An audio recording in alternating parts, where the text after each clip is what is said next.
നമസ്കാരം. വരുന്ന ലോക്സഭാ തെരഞ്ഞെടുപ്പിൽ ഉത്തർപ്രദേശിൻ്റെ മണ്ണിൽ കോൺഗ്രസ് പാർട്ടിയെ വീണ്ടെടുക്കുക എന്ന ലക്ഷ്യത്തോടുകൂടി യു.പിയിലെ പുതിയ PCC അധ്യക്ഷൻ ശ്രീ അജയ് റായുടെ നേതൃത്വത്തിൽ രാഹുൽ ഗാന്ധി രാജ്യത്തു നടത്തിയ ഭാരത് ജോഡോ യാത്രയ്ക്ക് സമാനമായ യു.പി ജോഡോ യാത്രയുമായി ശ്രീ അജയ് റായ് ഒരുങ്ങുന്നു. കഴിഞ്ഞ ദിവസം ഡൽഹിയിൽ ചേർന്ന കോൺഗ്രസ് ദേശീയ നേതൃത്വത്തിൻ്റെ പൂർണ്ണ അംഗീകാരം നേടിയാണ് ശ്രീ അജയ് റായ് യു.പി ജോഡോ യാത്രയുമായി മുന്നോട്ട് വരുന്നത്.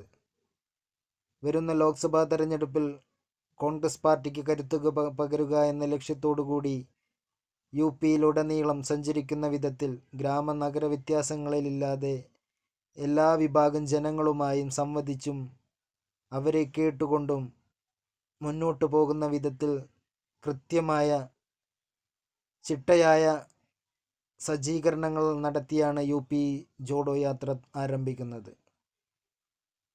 കോൺഗ്രസ് പാർട്ടിയുടെ ദേശീയ നേതാക്കളെല്ലാം യു.പിയിൽ നടക്കുന്ന ജോഡോ യാത്രയുടെ ഭാഗമാകുക തന്നെ ചെയ്യും.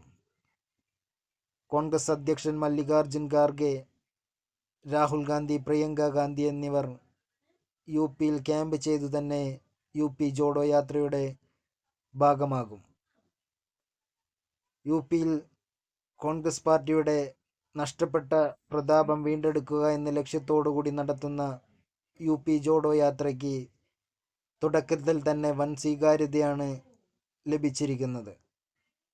പാർട്ടിയിൽ നിന്ന് അകന്നുപോയ എല്ലാ വിഭാഗം ജനങ്ങളെയും പാർട്ടിയിലേക്ക് അടുപ്പിക്കുക എന്ന ലക്ഷ്യത്തോടുകൂടി നടത്തുന്ന യു.പി ജോഡോ യാത്ര വരും ദിവസങ്ങളിൽ യു.പിയിലും അതുപോലെ തന്നെ ദേശീയ തലത്തിൽ തന്നെ കോൺഗ്രസിന് ശക്തി പകരുക തന്നെ ചെയ്യും.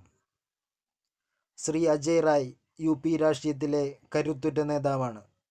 കഴിഞ്ഞ ലോക്സഭാ തെരഞ്ഞെടുപ്പുകളിലെല്ലാം പ്രധാനമന്ത്രി നരേന്ദ്രമോദിക്കെതിരെ നേരിട്ടു നിന്ന് പോരാടിക്കൊണ്ട് മികച്ച പ്രകടനം കാഴ്ചവെച്ച നേതാവാണ് ശ്രീ അജയ് റായ്.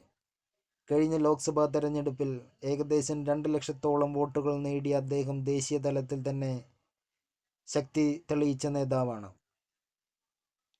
യു.പി അധ്യക്ഷനായി കടന്നു വന്നതിന് ശേഷം യു.പിയിലെങ്ങും അജയ് റായിക്ക് വലിയ സ്വീകാര്യതയാണ് ലഭിച്ചുകൊണ്ടിരിക്കുന്നത്. എല്ലാ മതവിഭാഗങ്ങളെയും ഉൾക്കൊണ്ടുകൊണ്ടും എല്ലാ ജനവിഭാഗങ്ങളെയും അംഗീകരിച്ച് മുന്നോട്ട് പോകുന്ന ശ്രീ അജയ് റായിക്ക് യു.പി ജോഡോ യാത്ര വലിയൊരു മാറ്റം കൊണ്ടുവരാൻ കഴിയുമെന്നാണ് രാഷ്ട്രീയ വിദഗ്ധരെല്ലാം കരുതുന്നത്.